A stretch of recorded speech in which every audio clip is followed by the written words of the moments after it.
Information అంతా వాళ్ళకెలా వెళ్ళి ఉంటుంది అంటూ నీది. వీళ్ళు ముంబై ఎయిర్పోర్ట్ లోనే కస్టమ్స్ ఆఫీసర్లు అంటున్నారు కదా. ఎవడో లఫడాగాడు నా నెంబర్ పెట్టాడంట, ఫోన్ నెంబర్. ఇది చెప్తుంది, ఇది పోలీసుల వరకు వెళ్ళకూడదంటే ఫైన్ కట్టాలి అంట.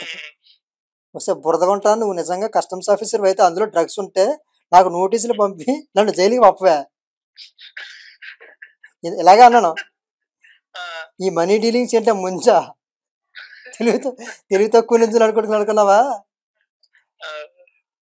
తెలివి తక్కువ నుంచి అనుకున్నావా? మంచ మొఖం దానా అని తిడితే దెబ్బకి కాల్ కట్ చేసింది. అప్పటి నుంచి మళ్ళీ కస్టమ్స్ ఆఫీస్ నుంచి ఒక కాల్ కూడా రాలేదు నాకు. Fake customs office. ఇలాగే ముంబై నుంచి మేము కస్టమ్స్ ఆఫీస్ నుంచి కాల్ చేస్తున్నాం సార్, మీ పేరు మీద పాలసీలు వచ్చింది సార్. అమ్మాయి అసలు అది ఎంత స్వీట్గా మాట్లాడద్దంటే, ముంబై కస్టమ్స్ ఆఫీస్లో నిజంగా లేడీ ఆఫీసర్ ఏమో సెల్యూట్ కొట్టాలనిపిస్తుంది నీకు. అది